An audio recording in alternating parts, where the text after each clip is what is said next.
आप देख रहे हैं जय भारत टीवी।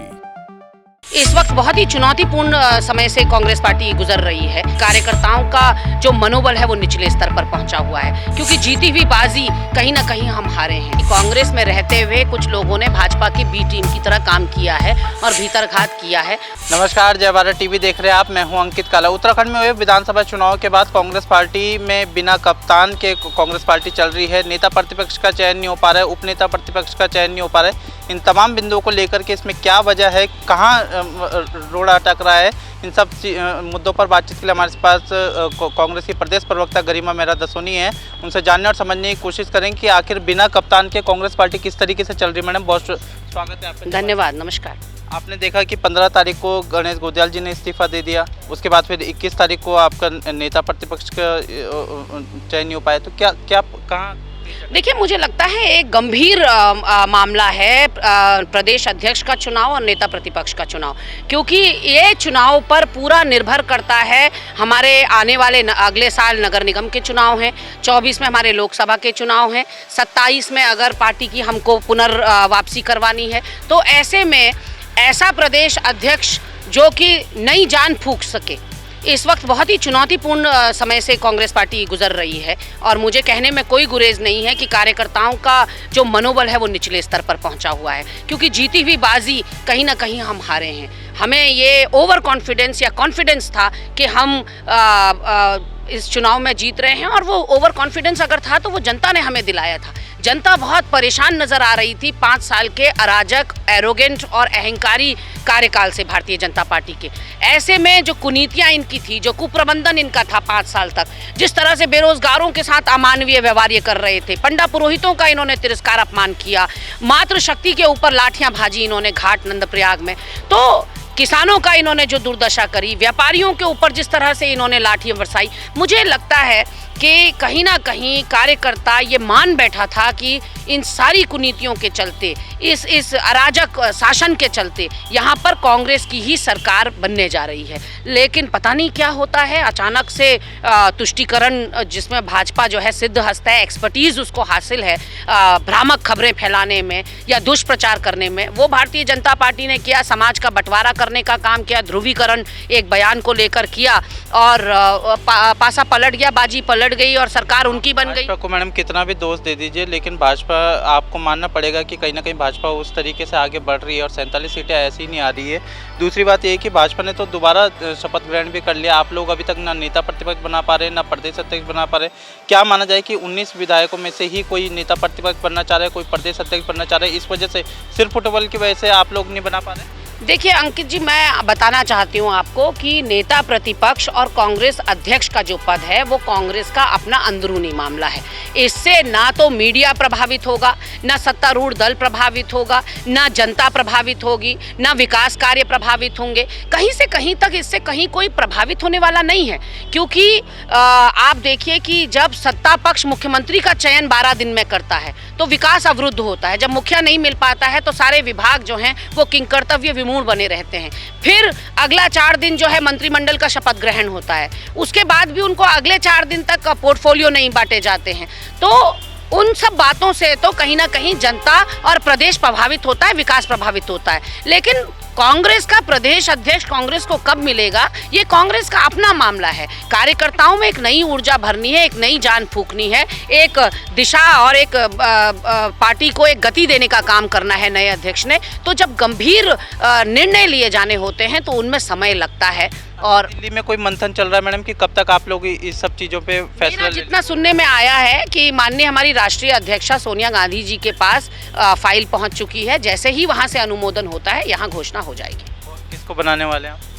नहीं, ये तो पार्टी हाईकमान तय करता है। हमारे विधानमंडल दल ने, हमारे 19 के 19 विधायकों ने यहाँ माननीय प्रभारी श्री देवेंद्र यादव जी को ये प्रस्ताव पारित करके यहाँ से भेजा था कि जो भी सोनिया जी जिसको भी मुफीद समझेंगी उसको प्रदेश अध्यक्ष और नेता प्रतिपक्ष के पद पर विराजमान किया जाए। चुनाव में जिस तरीके से हार हुई, कांग्रेस के प्रदेश अध्यक्ष रहे गणेश गोदयाल जी ने उसको स्वीकार करा, उन्होंने पद से इस्तीफा दे दिया। क्या आपको लगता है कि प्रदेश प्रभारी की भी जिम्मेदारी होनी चाहिए? क्योंकि ये सवाल उठाया है कि माफ कीजिएगा, पूर्व विधानसभा अध्यक्ष गोविंद सिंह कुंजवाल जी ने, उन्होंने कहा है कि कहीं ना कहीं प्रभारी को भी जिम्मेदारी लेनी चाहिए। नहीं नहीं, केवल प्रभारी क्यों, हम सबकी जिम्मेदारी है। जीत और हार दोनों में जिम्मेदारी होती है, क्योंकि चुनाव कोई अकेले आदमी नहीं लड़ता। चुनाव जब दल चुनावी मैदान में जाते हैं तो एक टीम वर्क के तहत जाते हैं, एक पूरी सामूहिक जिम्मेदारी के तहत जाते हैं। और हम तो बार बार इस चीज़ को कह रहे थे कि हम सामूहिक नेतृत्व में चुनाव लड़ रहे हैं। तो ऐसे में मैं कतई नहीं मानती कि केवल गणेश गोदयाल जी इसके आरोपी बनाए जाने चाहिए या गाज केवल उनके ऊपर गिरनी चाहिए। निश्चित रूप से हम सब उसमें बराबर के भागीदार हैं। अगर आज करारी शिकस्त हुई है तो हम सबको अपने अपने आत्मावलोकन करना होगा, अपने अपने गिरबान में देखना होगा कि हमने कितनी शिद्दत से पार्टी। प्रभारी जी को भी इस्तीफा देना चाहिए या नहीं देना चाहिए? मैं किसी के ऊपर टिप्पणी करने वाली कौन होती हूँ? ये तो अपना अपना विवेक है, अपना अपना व्यक्ति का फैसला है। लेकिन जिस तरह से इस्तीफा मांगा गया 5 राज्यों के प्रदेश अध्यक्षों से, मुझे नहीं लगता कि कहीं से कहीं तक गणेश गोदयाल जी ने कोई कमी एक प्रदेश अध्यक्ष के रूप में अपनी तरफ से छोड़ी है। हर मोर्चे पर वो बीसी साबित हुए।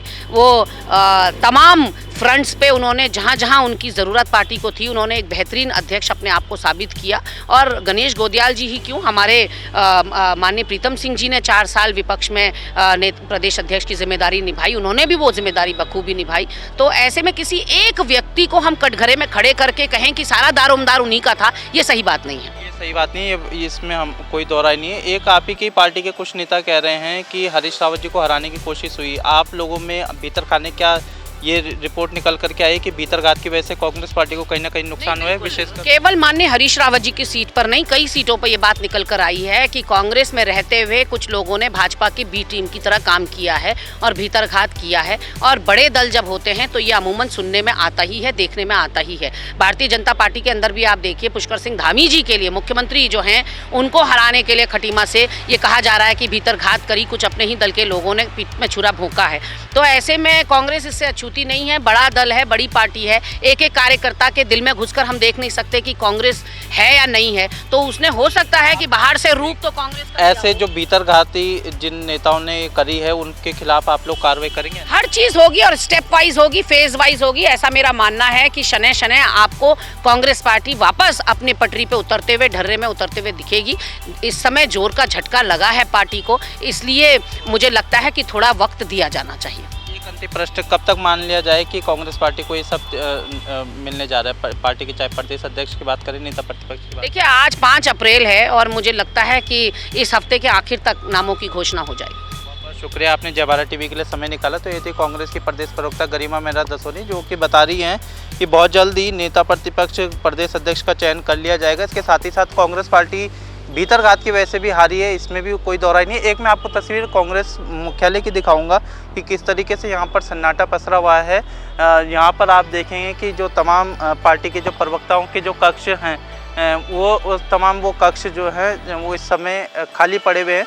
प्रदेश अध्यक्ष जो इस समय गणेश गोदयाल थे, जिन्होंने 15 मार्च को उन्होंने इस्तीफ़ा दे दिया था, उसके बाद से उनकी नेम प्लेट तो लगी है, लेकिन जो प्रदेश अध्यक्ष का कमरा है उसको अभी बंद रखा गया है। इसके अलावा प्रदेश उपाध्यक्षों के ये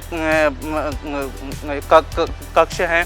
तमाम ये जो नेता हैं पूरी तरीके से कांग्रेस मुख्यालय में आपने देखा कि किस तरीके से सन्नाटा पसरा हुआ है। बहरहाल देखना होगा कि किस तरीके से कांग्रेस इन सब परिस्थितियों से निपटती है, क्योंकि कहीं ना कहीं इस बात में कोई दोहराई नहीं है कि कांग्रेस पार्टी में जिस तरीके से तमाम नेता हैं जो प्रदेश अध्यक्ष बनने की चाहत रख रहे हैं, नेता प्रतिपक्ष बनने की चाहत रख रहे हैं, उपनेता प्रतिपक्ष बनने की चाहत रख रहे हैं, तो इन सभी चीज़ों को देखते हुए कहीं ना कहीं पार्टी जो भी कदम उठाना चाहती है वो बहुत ही सोच समझ के उठाना चाहती है। और ऐसे में किसी भी तरीके से, क्योंकि हाल ही में जिस तरीके से कांग्रेस पार्टी को हार का सामना करना पड़ा है, तो ऐसे में कांग्रेस कोई भी रिस्क लेने के मूड में फिलहाल दिखाई नहीं दे रही है। बहरहाल अगर आपको हमारे काम पसंद आए, ये वीडियो पसंद आए, तो इस वीडियो को ज़्यादा से ज़्यादा लोगों को शेयर कीजिएगा, चैनल को सब्सक्राइब कीजिएगा, साथ ही बेल आइकन को प्रेस कीजिएगा ताकि लेटेस्ट वीडियो की अपडेट आप तक पहुंचती रहे। अपने सहयोगी प्रतीक के साथ मैं अंकित काला, जय भारत टीवी।